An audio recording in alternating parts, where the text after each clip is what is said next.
Hey guys, this is Hatway's daughter here with another video.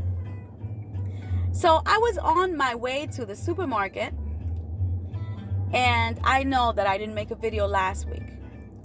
And this week I almost didn't make a video because I said to myself, I'm tired. I've worked all week. My head is like, I don't even have any thoughts left. You know, I have children, I have my family to take care of. And it's been tough. However, as I was driving to the supermarket, my car, I feel like automatically went zzz, and just kind of like just took a left. And I parked somewhere so that I can do what I got to do. I got to make some videos. I got to bring out whatever the Great Spirit has intended for me to speak about. Which in all honesty, I don't know. I was on my way to the supermarket. So not sure what I'm going to talk about. Sometimes I like to think about it. You know, I wake up and I'll listen to like music, or I'll turn on a video and I'll get ideas and I'll say, oh man, that's a great idea for a video. But today and last week has been tough. It just feels like I personally have been under some spiritual attacks, with feeling extra tired, with things not going the way I expected, with just like one thing after the other. But that's what we signed up for. So in order for us to help other people get out of their situations, we have to go through situations. This way we can say, look, I've been there. I understand you. Let me help you. But if you've never been there, you're kind of speculating, you know, you're not really sure if that's, you know, what the person really needs to hear. I'm looking at the two cutest little ducks in front of my car right now, and they are just looking for something to eat on the ground. They look so beautiful. So, what do we talk about today? Let's talk about nature. Let's talk about how when the Creator created us, the Creator put everything that we need here for us so that we don't have to go without. But yet there's so many homeless people, hungry animals. There's so much stuff going on, yet everything that we got was supposed to be for free. The sun is for free, that's our light. The moon is our light at night. The wind is for free. Oxygen is for free, comes from the trees. Our food is for free, should come from the trees. So why are we paying for things that the Creator gave us? It's not easy. It's not easy to know that there's people out there who are laying down somewhere in the corner, hungry. But yet there are millions of trees around the world with food just hanging there. Who owns the trees? Nobody owns the trees. At least not no human owns the trees. So why do some people have the rights to remove certain trees that are sustainable to us? It helps us. They take those trees, relocate them to other areas. And then in other areas, like the ones we usually live, all we have are these dried ass trees that don't produce anything. Some of them don't even produce flowers. What is that? Yeah, they look nice, decoration, but what about our food, our nutrition? So then they turn around and give us something else. They give us flesh and blood and fat.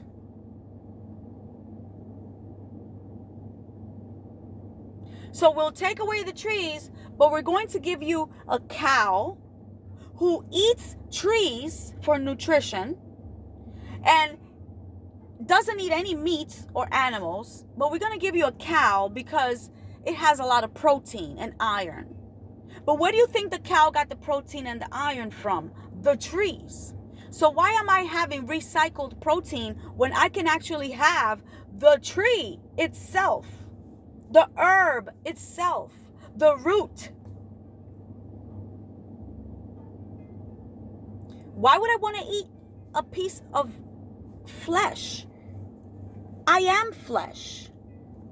You are flesh. If you cut me and you cook me, it's going to be the same thing as if you cut an animal and cook it. Because I'm pretty sure, at least none of us can eat a raw piece of meat. Not logical people, not people that have all their senses are there. You wouldn't be able to just grab a piece of meat from the supermarket that you get it in this little box and just and eat right out of that. You got to go home. You got to marinate it in what? In herbs and spices so that it can actually have a good flavor. So what do you really like? What you really like from the food is the herbs that you're eating, which is the condiments that make things taste different. So why do I need a piece of cow? Why do I need a piece of pig? Why do I need a piece of a chicken on my plate? When the Great Spirit gave me all the nutrition that I can have in plants. Hatway's daughter here talking. And let me tell you, sometimes you're going to hear things that you don't want to hear. There is no reason for me to eat recycled protein when I know that I can go and grab some kale, some callaloo, and make a nice stew. There's hundreds of thousands of vegan proteins in the supermarket too. So you can go to your supermarket and grab whatever protein suits you. And some people say, oh yeah, but it's also, you go and you eat this from the supermarket and it's processed. But you know what? I'd rather eat something that is processed. And it sounds terrible, but hear me out here. I'd rather eat a piece of tofu, which people claim is processed and is not good for you, which I've done my research too, and I know it's not great. But I'd rather eat a piece of tofu on my plate with some nice seasonings and some asparagus on the side and some herbs and everything, as opposed to having a piece of dead meat on my plate. That to me is worse than anything you can have. But then again, I'm not judging you. You do what you do. I ate meat for 20-something years. I'm from the islands. I ate cow foot, cow tail, stripe, whatever you want to call it, liver, hearts, chicklets, whatever you want to call it, I ate it. Stripe, oh, come on. I loved all of it. Lobster, shrimps, pig feet, I ate it. 20-something years. But it's been 20-something years that I stopped doing that. And I think I'm pretty strong. I don't think I'm a weak person. I'm not a big woman. Our ancestors weren't giants. I mean, we didn't look like giants. Pretty small. But we're really strong people. Let me tell you that the strongest animals on the earth are vegans. They don't eat each other. They eat protein from the earth. They drink coconut water, bananas they eat, plátanos, plantains, cassava, yuca, roots. That's what we do. And that's where our strength comes from. So don't go by, okay, well, we don't have the trees that provide that. Well, you can either move to a place that has those things, or when you go shopping, Go look for something that's going to be more nutritious. Do you know that a piece of chicken has about 6 or 7% protein? But when I go buy my protein in the supermarkets, my vegan protein, it has over 18, 20, 30% protein. So why would I want to eat a piece of chicken for 7 grams of protein when I could have something stronger that comes from the earth that will make me stronger with up to 18 to 30% protein? Oh, because that's what I was taught? Because that's what everybody else is doing? No. It was such a hassle when I told my family that I was no longer going to eat meat. They laughed. They rolled over laughing. They fell off their chairs laughing. They did everything and said, you ain't going to make it. You're going to be in the hospital. You're going to be sick. All these things are going to happen to you. And when I told them my kids were going to also be vegans, my family just wanted to cry. They were like, that's it. You're going to die and everybody else is going to die. That's not enough nutrition. But I studied how to balance my meals and what I need when I need it. And it's been over 20 something years. I'm a full vegan. I've been a full vegan over 20 something years. No blood in my home besides the one that runs through my veins.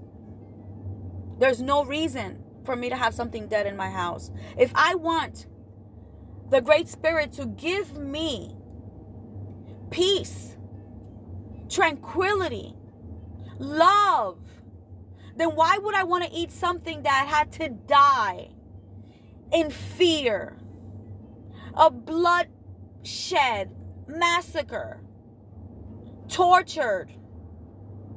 It didn't want to die. It had family. Maybe it had its kids.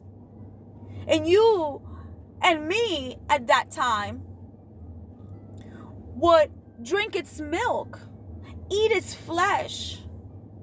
Why? I want to be in peace. Then I have to eat peaceful things. Not a cow who was tortured. Now it's on my plate. And that energy is going into my system. And now I'm acting up. Come on, family. Think about what I'm saying here. I know I'm probably all over the place today with this video. But think about it.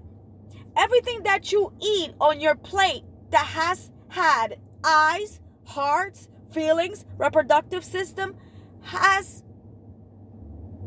doesn't want to die. It never wanted to die. So then, by it being on your plate, you are also part of what happened to that animal. Let us have more compassion. Compassion means that you love, that you care for something besides yourself, that you would protect it. I'm looking at these 2 little ducks right now, and it's getting a little dark, and they keep crossing the street back and forth. But let me tell you, I've already flashed my lights like 10 times to cars coming because I want to make sure these cars know there's something on the road. And if I got to get off and go and help the ducks, I will do that. But how do people, I'm getting passionate here. I'm getting passionate. How do you have a pet in your house? A bird, but you eat chickens. Dogs, but you eat meat. Cats, you eat meat. So you love some animals and hate others? It's confusing to me. I know you probably can't see me. I'm going to have to end this video really quick. But family, it's confusing how you love some animals, but you don't give a damn about others. Why don't we do this? Let's go on YouTube and look up slaughterhouses.